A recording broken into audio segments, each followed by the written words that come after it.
And so you're, let's say, doing the upward-facing dog.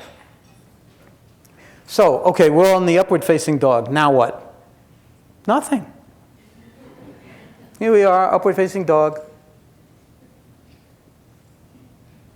This is a curriculum already, being. Just be here. How do you stay here? Well, the arms are involved.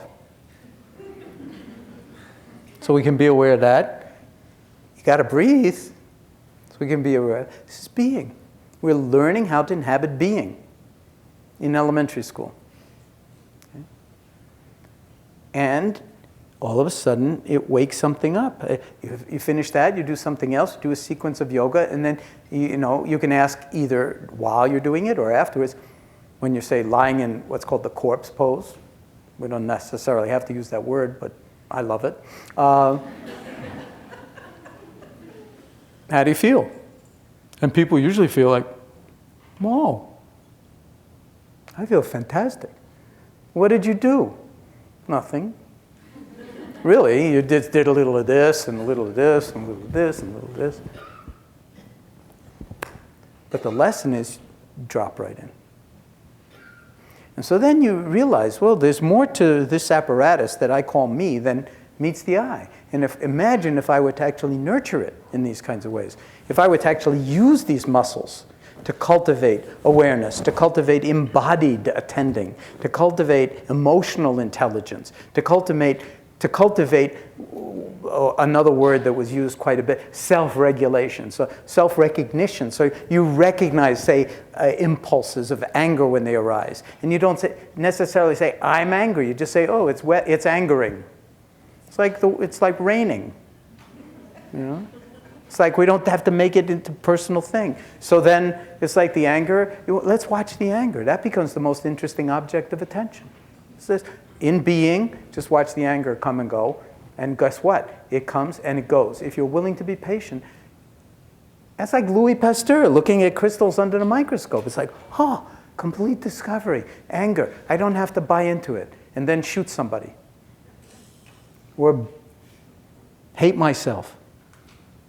Do you know what I'm talking about? It's like choice, but in order to be able to make the choice, you have to be brought to a point where you're in the laboratory, you're engaged. This is all about practice. It's not a philosophy. It's not like, oh, some Asian Buddhist, Dharma philosophy. This is a practice, and we don't have that much in our society. We just don't have that kind of deep cultural sense of practice. When we think of practice, we think of rehearsing for a performance. But we're talking about no, there's no separation between practice and performance. This is it. Okay? So what practice means is actually embodying awareness now. And it turns out, this is another little thumbnail, that the breath gets mentioned a lot. Oh yes, let's just teach them the breath. Or let's teach them the yoga pose, or this or that. But the fact of the matter is, it's not about the objects of attention, like we can pay attention to the breath, or we can pay attention to our thoughts, or we can pay attention to our emotions. But it's about the attending itself. The attending itself. Now, it turns out that when you study people who have taken MBSR, for example. There's a very beautiful study by a young guy named Norman Farb, who works with Zindel Siegel at the University of Toronto. Took people trained in MBSR and not trained in MBSR, put them in fMRI scanners, showed them various adjectives, that they might or might not self-identify with as theirs, and wrote an amazing paper called about self-referential modes of knowing. Okay? And what they found was that when you put someone in an fMRI scanner and you say, just lie here, do nothing, it turns out we don't just do nothing. We don't just kind of flatline. No, sirree, Bob. We start thinking. We start in on narrating the story of me. And it could be as simple as like it's kind of squeezed in this tube, you know, to daydreaming, to fantasizing, to this and that, to problem solving, to like the mind just guys gallops off, you know, and it's always got something on its mind. And that's and then when you look at the brains, it turns out that what lights up is a region in the midline of the cerebral cortex that is called the sort of narrative network. Okay. It's like, or it's often called the default mode. It's like when you're not doing anything, that's what lights up, and it just uses up enormous amounts of energy. Enormous amounts of energy lying there doing nothing. Only you're not doing nothing. You're thinking. Same kind of thinking that doesn't let you go to sleep. And it's always the same old song, same picture playing on the marquee, the story of me in the key of me. Or the key of E, or the key of C, but it's always me. And my relationship to this and my relationship to that. It's like selfing, okay?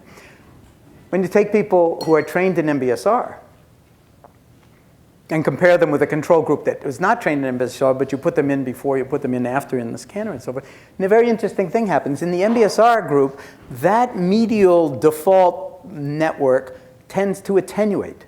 And another network comes on, which is a kind of lateral network that involves the insula and various other specialized regions of the cerebral cortex. And it seems to be about, when you ask people, and they get this through the adjectives that they have subscribed to, like no story. Just this sensory unfolding of breath, body, now. Just being here. And it's okay, just the way we did at the beginning, you know, just here. Well, how long is this going to go on? Oh, it's just going to be now. Just for now. For now. It's the next 3,000 minutes of now. So you've got this other network, which is basically called the experiential network. It's just experiencing life unfolding in the moment. So this is now neuroscience saying, okay, when we integrate who we are, we've got the narrative going all the time, and that's partly true, but a lot of the time, let's be honest, I mean, our narratives are not exactly 100% accurate. And then we've got the experiential piece that almost never gets any airtime unless you've been trained in this muscle of mindfulness. And then there's some kind of integration possible where it's not that there's anything wrong with narrative, but fact is, most of our narratives too small and really too boring and really much too repetitive and much too negative. Never mind pro-social behavior. We're antisocial to ourselves.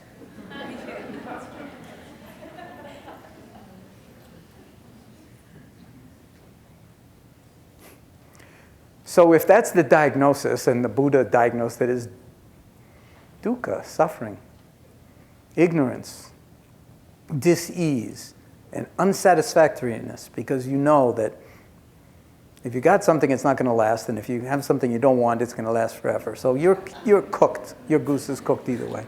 And this is all delusional thinking. It's like more of that midline narrative. And the narratives, like a lot of times, is wrong, and then you get the depressive rumination narratives, and then pretty soon you're down in the pits. And you can blame everybody, including your history, including trauma. But the fact of the matter is, you're not bringing online all these other capacities that are sitting inside your skull that could be brought online. How? Repetition. Not mindless, but mindful repetition. Breath comes in. Breath goes out. Just to choose an object to attend to. Breath comes in. Breath goes out.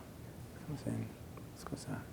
How long is it going to take before you, especially a teenager says, and we said on one of the slides, this is boring.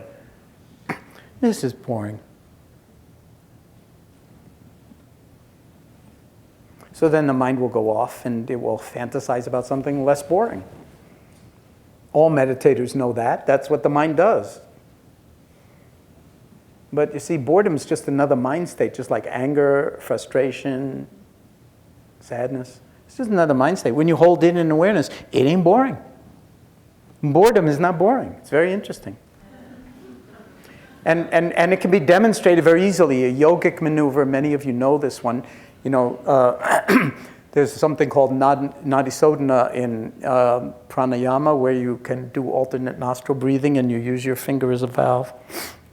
So anyway, you can all do this. If you find the breath boring right now, for instance, you can do this yogic sort of exercise where you take one thumb and you push it over one nostril. You put the index finger on the bridge of your nose. You squeeze the other finger against the other nostril. You purse your lips together, and you see just how long it takes for the next in-breath to become the only thing in the world that's interesting to you. And it will not be very long. Will not be very long. So boring, the breath. Yeah, until you can't take one. So boring to have feet and to walk. Yeah, until you can't. So boring to have a liver that just works and never asks for anything. Yeah, until you drink so much alcohol that it goes offline for good. So boring to have a body that works. A back that doesn't cause pain. It's so boring until you have a little smidgen of pain in your lower back and you realize, holy cow, my whole life hinges on those lumbar vertebrae and how they interface with the pelvis. So we take everything for granted until we wake up, rude awakening usually, and it's no fun. But what if we were actually trained in this whole developmental arc, which is us becoming ourselves, the formation of a human being in school, in early childhood, and so forth, to actually find out what the whole of this thing does. Yeah, thinking's great, but what about awarenessing? What if they got equal airtime in the training? And then we could actually hold our emotions and so forth in ways that would be transformative.